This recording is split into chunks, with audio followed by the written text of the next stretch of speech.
mensyukuri nilai-nilai dasar ini, menyemangati kita bersama bahwa Indonesia harus lebih baik daripada hari ini. Ya, lanjut. Ini ada beberapa nilai-nilai warisan budaya bangsa Indonesia yang tidak boleh luntur. Nah, inilah yang harus diwariskan kepada generasi muda.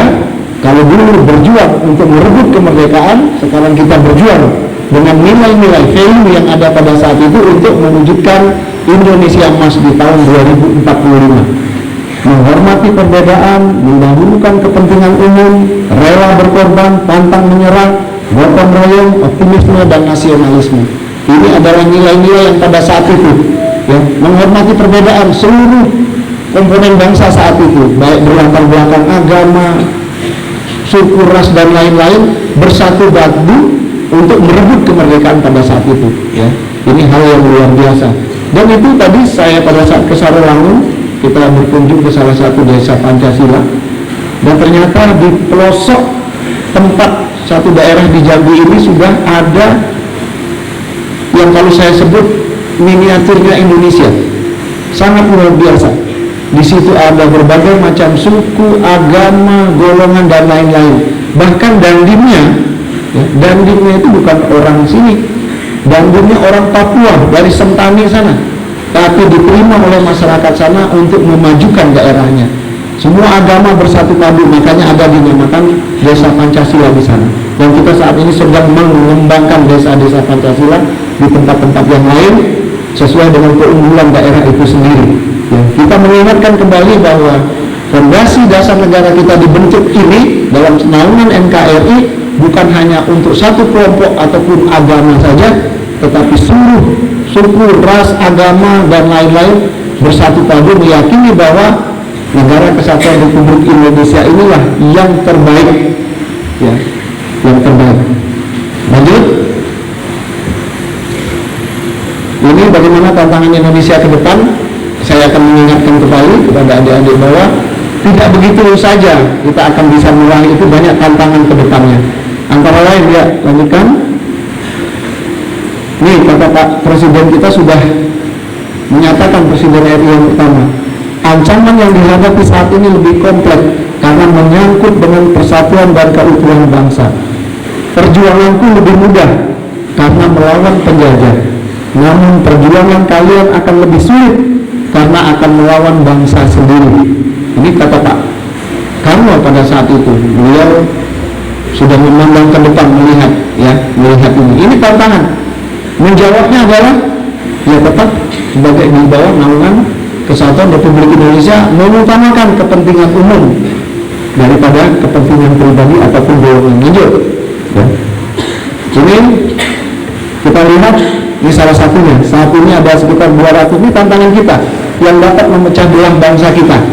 Ya, ada 210 juta pengguna internet di Indonesia. Ini pada Juni ya, kita ambil ya 2022. 73,7% dari total populasi.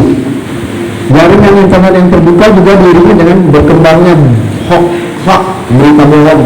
Nah, ini yang paling berbahaya untuk memecah belah bangsa. Ya. Dan ini sangat berbahaya kalau kita tidak menanamkan nilai-nilai yang kuat kepada generasi muda kita. Ya, lanjut. Tantangan ini kita lihat, ya. Akhirnya mudah sekali terjadi konflik saraf. Ya. Bukan kita menyalahkan teknologi, bukan, tetapi ini salah satu tantangan yang akan kita hadapi. Alhamdulillah, kalau tadi dilihat perjalanan hampir seluruh benua sudah saya lewati, ya, bersama keluarga. Ya. Nah, ini kita adik-adik sekalian, bahasa perlu dikuasai karena kita bisa banyak membaca buku. Buku adalah jendelanya dunia. Perbanyak membaca, jangan malas membaca. Kalau dengan membaca kita membuka jendela dunia, ya, kita bisa kemana saja. Dan dari sekarang isi waktu banyak membaca daripada membaca berita hoax yang nggak jelas. Lebih bagus isi dengan bacaan-bacaan yang bermanfaat untuk kita ke depan. Ya, lanjut. Ini saya sekilas memperlihatkan tantangan kita ke depan, adik-adik sekalian, bahwa Indonesia itu tidak kecil. Indonesia itu negara besar. Kita di Jambi hanya sebagian kecil saja. Ternyata yang harus kita jaga, ya, yang harus kita jaga sebagai negara kepulauan, Indonesia itu ada yang dikatakan pulau-pulau kecil terluar, yang 111 pulau-pulau kecil terluar yang harus dijaga, ya, harus dijaga. Ya, dan kita berbatasan darat 3 negara yang saat ini penuh konflik dan dalam mediasi untuk penyelesaiannya. Dan kita kira-kira ada 10 negara berbatasan laut dengan kita. Dan itu tantangan yang luar biasa, ya, tantangan yang luar biasa, dan kita harus mengelola itu. Kalau kita sendiri di dalam tidak bersatu, tidak kompak, ya, yang selain tadi ancaman-ancaman lain, termasuk ini, negara kita begitu besar yang harus dikelola, siapa yang harus berperan aktif di sana? Iya, adik-adik itu menjadi sejarah, harus menjadi sejarah, ya. Lanjut, ini Bang Listra, tidak usah saya bahas secara detail. Bang Listra ini adalah tantangan-tantangan kekinian, baik global, regional maupun Listra nasional kita. Ya, kalau adik-adik mulai membaca itu akan lebih bagus, ya, lebih bagus. Lanjut, sehingga untuk itu diperlukan satu persatuan yang tadi sudah saya bahas, dan kita kesatuan ideologi dan kesatuan teritorial. Ya, lanjut. Selain itu semangat nasionalisme juga dibutuhkan dalam menjaga negara kesatuan Republik Indonesia ini. Ya, semangat persatuan dan kesatuan, semangat nasionalisme harus dimiliki seluruh, terutama nanti adik-adik berperan di dalam mengisi, memperjuangkan kita untuk menuju Indonesia Emas 2045. Lanjut. Ini potensi-potensi Indonesia kalau kita lihat, kalau kita tidak kelola dengan baik, ya. Silakan dibaca. Indonesia merupakan negara terluas ke-14 sekaligus negara kepulauan terbesar di dunia, ya. Kemudian negara dengan pulau terbanyak ke-6. Indonesia terdiri dari 714 suku dan memiliki lebih dari 1001 bahasa. Bayangkan kita di bawah naungan NKRI ini, kalau tidak dikelola, tidak ada semangat persatuan dan kesatuan, semangat nasionalisme, ini akan tinggal kenangan, kata Bung Hatta, ya. Dan Indonesia juga menjadi negara berpenduduk terbanyak ke-4 dunia, dan diprediksi nanti pertengahan perjalanan kita menuju Indonesia Emas, kita memiliki yang dikatakan bonus demografi, demografi.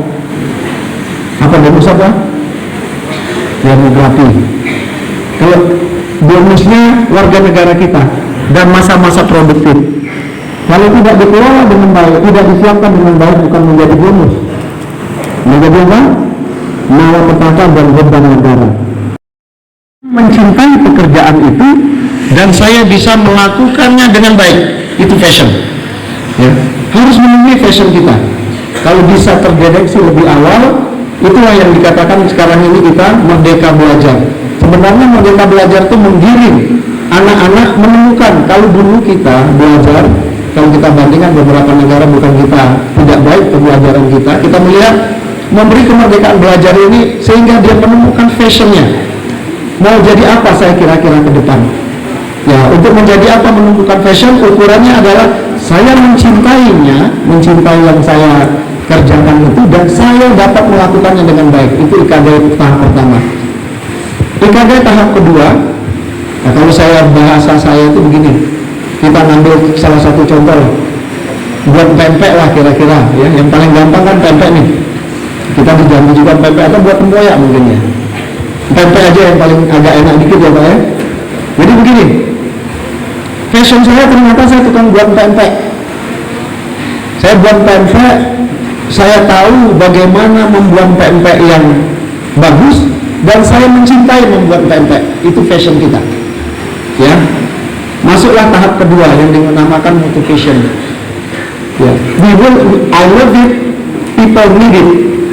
Saya mencintai pekerjaan itu, orang membutuhkannya. Jadi kita sudah buat pempek, kita tahu mengerjakan yang dengan bagus, tetangga kita, keluarga kita, enak nih pempek kau ini, dan kira-kira gitu, ya. Orang senang tuh udah makan, buat lagi lah pempek lagi, dan kira-kira begitu, ya.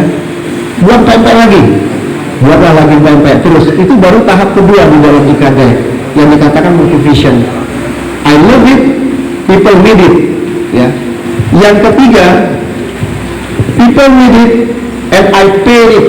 I paid by it. Orang menyukainya apa yang saya buat dan saya sudah dibayar karena itu. Ya. Jadi kalau pempek tadi ya sudah mulai dijual, ya baru dijual saja orang suka, oh ya saya jual, laris lagi apanya jualan saya tadi. Ya. Nah, yang kalau bisa yang kita yang keempat, ya. Yang keempat ini I paid it, I did good and the best, gitu ya. Itu yang dikatakan dengan profession. Kalau bahasa gampangnya gini, kalau mau cari pempek enak, pempek ini itu, gak ada yang lain. Kira-kira gitu. Ya, kalau sudah bisa masuk ke circle keempat, tahap keempat itulah yang the best. Ini saya kasih contoh satu saja, tetapi di dalam kehidupan berorganisasi, dalam kehidupan berkarir pun sama. Ya, untuk menemukan fashion itu bisa dipaksa, bisa juga dengan kesadaran timbul kita sendiri. Apakah bisa diimplementasikan di dalam suatu organisasi pemerintahan? Bisa kan? Ya, fashion saya ternyata saya di bidang A di dalam pemerintahan. Ya, saya mencintai pekerjaan saya dan saya dapat melakukannya dengan baik. Produk-produk saya dicintai orang, pimpinan dan lain-lain.